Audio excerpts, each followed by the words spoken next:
حضرت سیدہ عائشہ صدیقہ رضی اللہ تعالی عنہا فرماتی ہیں کہ نبی پاک صلی اللہ تعالیٰ علیہ وآلہ وسلم نے مجھے ایک اونٹ عطا کیا، اونٹنی عطا کی جو سیاہ رنگ کی، کالے رنگ کی تھی، لیکن وہ اونٹنی چلنے کے اندر بہت پریشان کرتی تھی اور سرکش تھی، تو میں اسے مارنے لگی۔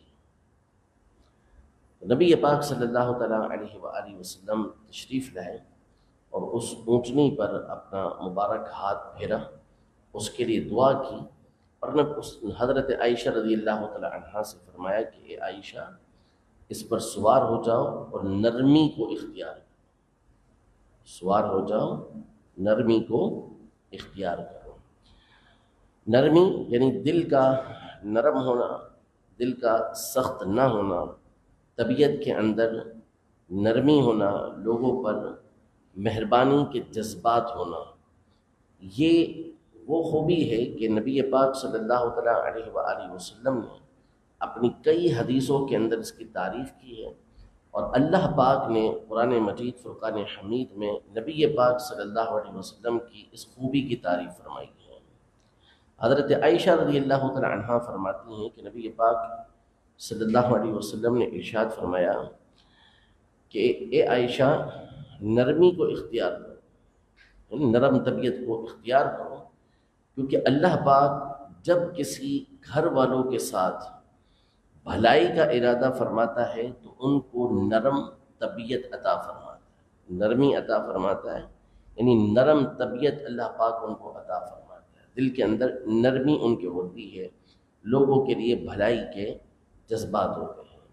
اور سیدنا علی المرتضیٰ کرم اللہ تعالی وجہہ الکریم یہ روایت کرتے ہیں کہ نبی پاک صلی اللہ تعالیٰ علیہ وآلہ وسلم نے ارشاد فرمایا کہ ان اللہ رفیق ویحب الرفق، اللہ پاک مہربانی فرمانے والا ہے، رفیق ہے یعنی مہربانی فرمانے والا ہے، اور مہربانی یعنی نرمی کو اللہ پاک پسند فرماتا ہے، اور نرمی پر اللہ پاک وہ عطا فرماتا ہے جو سختی پر عطا نہیں فرماتا، نرمی پر وہ عطا فرماتا ہے جو سختی پر عطا نہیں فرماتا۔ اور سیدنا عبداللہ ابن مسعود رضی اللہ تعالیٰ عنہ یہ روایت کرتے ہیں کہ نبی پاک صلی اللہ علیہ وسلم نے ارشاد فرمایا کہ الرفق یمن، یعنی نرمی برکت والی ہے، بابرکت ہے، اور فرمایا والخرق شؤم، اور جس کو سختی دی گئی تو یہ سختی منحوس ہے، یہ نحوست ہے کہ جس کے دل کے اندر یہ سختی ہو۔ نبی پاک صلی اللہ تعالیٰ علیہ وآلہ وسلم کی آمد سے پہلے اور آپ کی تعلیمات کے عام ہونے سے پہلے، اسلام کی دعوت کے عام ہونے سے پہلے، اگر آپ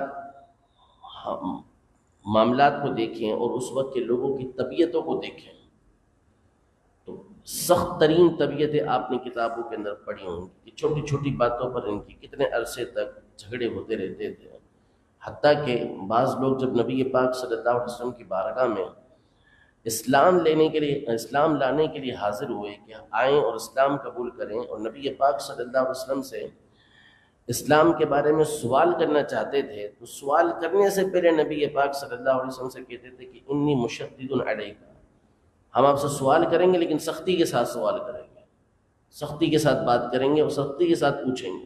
نبی پاک صلی اللہ علیہ وسلم ان سے فرما دیتے کہ سل ما بدالک، جو تجھے پوچھنا ہے پوچھ، جیسے پوچھنا ہے پوچھ۔ تو طبیعت کے اندر اتنی سختی ہوا کرتی تھی جب نبی پاک صلی اللہ علیہ وسلم نے ابھی تعلیمات دینیہ ان تک نہیں پہنچائی تھی، لیکن پھر اس کے بعد کیا ہوا؟ اللہ پاک سورہ آل عمران میں فرماتا ہے کہ وَاذْكُرُوا نِعْمَةَ اللَّهِ عَلَيْكُمْ، جو تم پر اللہ نے نعمت کی ہے وہ یاد کرو، اذ کنتم اعداء، جب تم سخت ترین آپس میں دشمن تھے، فألف بین قلوبکم، اللہ نے تمہارے دلوں میں محبت کو پیدا کر دیا، دل آپس میں ملا دیے، فأصبحتم بنعمتہ اخوانا، اور اللہ کی اس نعمت کی وجہ سے تم آپس میں بھائی بھائی بن گئے. یعنی وہ موقع کہ جب ایک دوسرے کو دیکھنا تک پسند نہیں ہے، چھوٹی چھوٹی باتوں پر جھگڑے ہو رہے ہیں، لیکن اللہ کی نعمت آتی ہے اور اللہ کی نعمت ان کو آپس میں ایسا بھائی بنا دیتی ہے کہ ایک دوسرے پہ اب جان چھڑکنے لگتے ہیں. یہ کون سی نعمت ہے جو ان کے پر ہوئی؟ نبی پاک صلی اللہ علیہ وسلم کس قدر نرمی کے ساتھ، محبت کے ساتھ نبی پاک صلی اللہ علیہ وسلم نے ان کی تربیت فرمائی کہ وہ سخت دل ان کے تھے، ان کے سخت دلوں کو ایسا تبدیل کیا کہ اب یہ لوگوں کے دلوں کو تبدیل کرنے والے بن گئے. یہ کسی کو لفٹ کرانے والے لوگ نہیں تھے. ان کی جو علاقے ہوتے ہیں، شہر ہوتے ہیں، اور اسی طرح کی جو صحرا ہوتے ہیں، جنگل ہوتے ہیں، یہ آب و ہوا بندے کی طبیعت کے اوپر اثر ڈالتی ہے. پہاڑی لوگ ہوں گے تو آپ دیکھیں گے ان کی طبیعت کے اندر سختی ہوتی ہے، صحرائی لوگ ہوتے ہیں ان کی طبیعت کے اندر سختی ہوتی ہے، علاقے مختلف ہوتے ہیں تو طبیعتیں مختلف ہو جاتی ہیں. تو عرب والے عمومی طور پہ چونکہ صحرا کے اندر رہتے تھے، ان کی جو آپس کے جو تعلقات تھے، جو ان کی معاشرت تھی، اس کے اندر آب و ہوا اور جو تعلقات جس انداز کے تھے وہ سختی والے تھے. لیکن نبی پاک صلی اللہ تعالیٰ علیہ وآلہ وسلم جب ان کے درمیان تشریف لے کر آئے تو عروہ بن مسعود ثقفی جو ایمان لانے سے پہلے نبی پاک صلی اللہ علیہ وسلم کے پاس آئے، اور یہ کفار کے قاصد بن کر آئے تھے، ان کے سفیر بن کر آئے تھے. انہوں نے جب نبی پاک صلی اللہ علیہ وسلم کے صحابہ کرام علیہم رضوان کو دیکھا تو جا کر کفار قریش کو بتایا. بعد میں یہ ایمان لے آئے تھے. کفار قریش کو یہ بتایا کہ میں روم اور ایران کے بادشاہوں کے دربار میں گیا ہوں، روم اور ایران کے بادشاہوں کے دربار میں گیا ہوں. یہ اس وقت کی سپر پاورز تھیں. ان کے دربار میں گیا ہوں، نہ ان کے بادشاہوں کو میں نے دیکھا ہے کہ ان کے جو درباری ہوتے ہیں، ان کے ساتھی ہوتے ہیں، کسی کو بھی اپنے بادشاہ کی، اپنے سردار کی وہ تعظیم کرتے ہوئے نہیں دیکھا جو محمد صلی اللہ علیہ وسلم کے صحابہ ان کی تعظیم کرتے ہیں. وہ ان کے وضو کے پانی کے قطروں کو نیچے نہیں آنے دیتے. وہ اگر اپنے منہ مبارک سے تھوک پھینکیں تو وہ تھوک کو نیچے نہیں آنے دیتے. وہ پروانوں کی طرح ان کے گرد گھوم رہے ہوتے ہیں. تو میں نے کسی کو بھی ایسی تعظیم کرتے ہوئے کسی کی بھی نہیں دیکھا. یہ کیا تھا؟ قرآن مجید فرقان حمید میں اللہ پاک ارشاد فرماتا ہے فَبِمَا رَحْمَةٍ مِّنَ اللَّهِ لِنْتَ لَهُمْ، کہ اے محبوب آپ اللہ کی رحمت سے ان کے لیے بڑے نرم ہو گئے. اللہ کی رحمت سے ان کے لیے بڑے نرم ہیں. وَلَوْ كُنْتَ فَظًّا غَلِيظَ الْقَلْبِ لَانفَضُّوا مِنْ حَوْلِكَ. یہ جو پروانے آپ کے گرد گھوم رہے ہیں، فرمایا کہ اگر آپ طبیعت کے سخت ہوتے ہیں، زبان کی سختی ہوتی، تو یہ جو آپ کے گرد لوگ ہیں لَانفَضُّوا مِنْ حَوْلِكَ، آپ سے دور ہو جاتے ہیں، آپ کے ارد گرد سے چھٹ جاتے. لیکن آپ چونکہ اللہ کی رحمت سے بڑے نرم ہیں تو یہ آپ کے ارد گرد گھوم رہے ہوتے ہیں. ایک مثال علماء دیتے ہیں نبی پاک صلی اللہ علیہ وسلم کی ذہانت کی، کہ جس کے اندر ذہانت ہوگی، سمجھدار ہوگا، اس کی طبیعت میں نرمی ہوگی.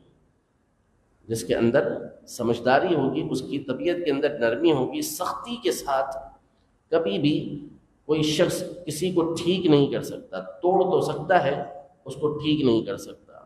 اگر ایک کلاس کے اندر 30 کے 30 بچے ہوں اور 30 بچے ہوں اور سارے کے سارے ایک نمبر کے شرارتی ہوں، سارے شرارتی ہوں، کوئی ٹیچر اس کے اندر ایسا آتا ہے کہ جو اپنے ٹیچنگ کے ذریعے، اپنے طریقہ کار کے ذریعے ان تمام کو بالکل بدل کے رکھ دیتا ہے.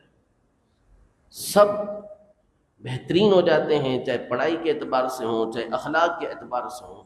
وہ ایک سال کے اندر ان کی ساری کیفیت کو بدل دیتا ہے. تو ایسے ٹیچر کے بارے میں کیا کہا جائے گا؟ سب کہیں گے کہ اس کی اسکول کے اندر کوئی مثال نہیں ہے. جو اس کی کلاس کے اندر آتا ہے یہ اس کی طبیعت کو بالکل تبدیل کر کے رکھ دیتا ہے. اس کی وہ تربیت کرتا ہے کہ جو کہیں اور نہیں ہوتی. علماء فرماتے ہیں کہ یہ اس کی ذہانت کی دلیل ہے کہ سمجھداری کے ساتھ، بردباری کے ساتھ، نرمی کے ساتھ یہ بچوں کی طبیعت کو بدل رہا ہے، جن کو بدلنا آسان ہے. تو نبی پاک صلی اللہ تعالیٰ علیہ وسلم کی ذہانت کے اوپر غور کریں کہ کہ اپنی نرمی سے آپ نے 30-40 نہیں ہزاروں لوگوں کی ایسی طبیعت کو تبدیل کیا، ایسی تربیت کی کہ وہ بالکل تبدیل ہو کر دوسروں کی تربیت کرنے والے بن گئے۔ یہ نبی پاک صلی اللہ علیہ وسلم کی ذہانت اور آپ کی نرمی تھی جس کی وجہ سے ان کے حالات کو تبدیل کیا گیا۔ تو اللہ جل شانہ ہم سب کو طبیعت کے اندر نرمی پیدا کرنے کی توفیق عطا فرمائے، اپنی طبیعت کو نرم کرنے کی توفیق عطا فرمائے کہ یہ اللہ تبارک و تعالیٰ کو پسند ہے۔ اور اللہ پاک، ایک حدیث پاک یہ ہے کہ اللہ پاک اس پر جو مدد فرماتا ہے وہ سختی پر مدد نہیں فرماتا۔ جس کی طبیعت کے اندر نرمی ہوتی ہے، جو نرم انداز اختیار کرتا ہے، اللہ پاک اس کی ایسی مدد فرماتا ہے جو سخت دل والے کی مدد نہیں فرماتا۔ اللہ پاک ہم سب کو عمل کی توفیق عطا فرمائے، آمین بجاہ النبی الامین صلی اللہ تعالی علیہ وآلہ۔